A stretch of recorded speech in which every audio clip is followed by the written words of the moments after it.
ابني بيقول لي عايزه اروح اكل طبق مكشوفه من بره. قلت له ليه يا حبيبي؟ ده الطبق بره عامل كام؟ قال لي عامل 90 جنيه يا ماما، انا جايبه اخر مره ب 90 جنيه. قلت له طب ليه؟ طب ما انا عندي كنافه في الفريزر هطلعه لك واعمله لك بكل سهوله اهو. انت هتجيبه من بره بالنظافه وبالحلاوه وبالشياكه اللي ماما هتعمله لك ده.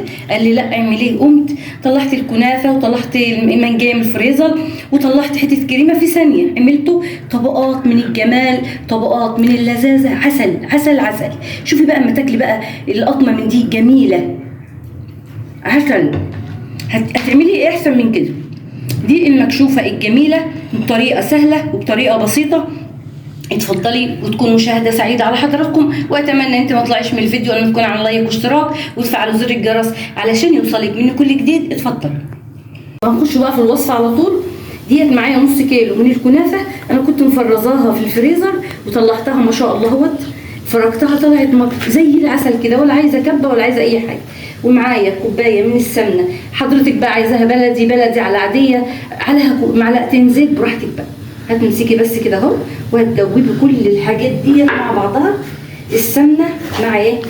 مع الكنافه لازم تتغلف كلها كده اهي ما شاء الله. وهتقومي جايه بقى على الصينيه كده وحاطه حبه هنا اهوت، وادخلها بقى الفرن. هتحطيها على البوتاجاز زي ما حضرتك عايزه ما شاء الله. بس افردي بقى كده، انا ادخلها على درجه حراره 180 من فوق ومن تحت، هتاخد لون. وايه هعمل معاكم الكريمه واعمل معاكم الشغل التاني على ما نخلصوا الكنافه. وعلى ما الكنافه دخلتها بقى الفرن تاخد لون من فوق ومن تحت، ولعي الشوايه ولعي من تحت. ده معايا ايه؟ كوبايه كريمه وعليها معلقتين من اللي هي الباست كريم، وده اهي نص كوبايه من الميه، وده اهي 3 معالق من السكر البودره. بالمضرب يعني بس كده اهو عشان ايه ما يطيرش معاكي ويبهدل الدنيا.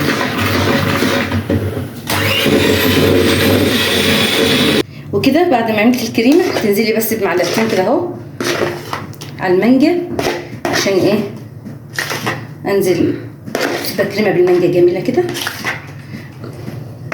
لو عندك مثلا فراوله اعملي بقى طعم مانجا وطعم فراوله. وكده بعد الكنافه محمره اهي تحت الشوايه، هتنزلي بيها بكوبايه من العسل. والعسل ده بقى على حسب الرغبه، عايزاها مسكره عايزاها مثلا يعني مش عسلها مش كتير، ده بيرجع على حضرتك. انا هحط عليها كوبايه. طبعا شربات العسل طبعا انتوا عارفين، كوبايه من السكر، كوبايه الا ربع من الميه، عصره ليمونه، مفيش ليمون حطي على ربع معلقه ملح ليمون وتعلقي على النار وتكون ايه تقيل ومش مش خفيف قوي الكنافه كده. خلاص اهو كنافه 100 100 اهي ما شاء الله. هتقومي جايبه طبق كده اهو. الطبق ده بينباع من بره اقل حاجه والله 80 جنيه. طبق اهو ازاز وفيه ورق استرتش، وعندك القمع بتاع البيتوفور او الكريمه او اي حاجه يعني. وهتقومي بس ضغطه الكنافه، عايزاكي تضغطيها ضغطه حلوه.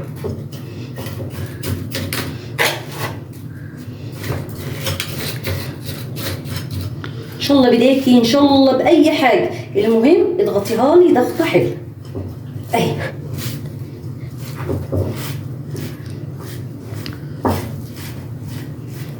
بص كده بعد ما ضغطت الكنافه جامد اهو، هتقومي بقى ايه عامله ايه؟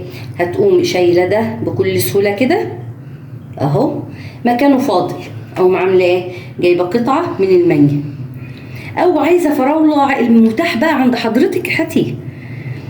معايا الكريمه اهيت، هتقومي نازله بيها برضو كده خلاص. وهجيب طبقه كنافه من على الوش، وطبعا على الوش حاولي ما تضغطيش جامد.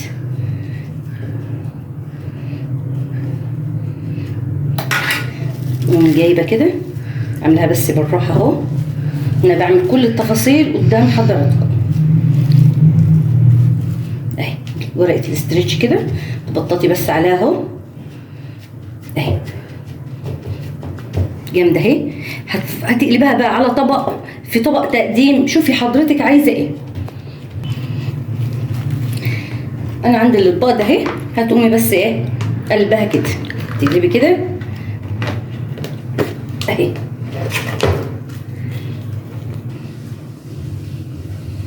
كده بقى بعد ما ايه ما قلبتها وحطيت عليها كريم شانتيه وحتتين ماء مليان المانجا، وعليها فستق بندق سوداني اي حاجه، ودي ايه حطيت كاجو على هوت جميله اهي. ولو ما فيهاش حاجه خالص انا بعمل عشان تصوير عادي سيبيها كده جميله اهي ما شاء الله. اعملي بقى منها كلها بنفس الطريقه، حطها بقى في التلاجة هتطلع معاكي تحفه. هخلص الكميه كلها واوريكي في الاخر. اكون خلصت الوصفه بتاعتي، وصفه المكشوفه الجميله، الطعم خيال، الشكل اجمل واجمل واجمل. شوفي بقى اما تاكلي طبق زي ده هتجيبيه من بره بكام. وكده اكون خلصت الوصفه، واتمنى ان اكون ضيفه خفيفه على قلوبكم، ومع الف سلامه ومع فيديو ثاني.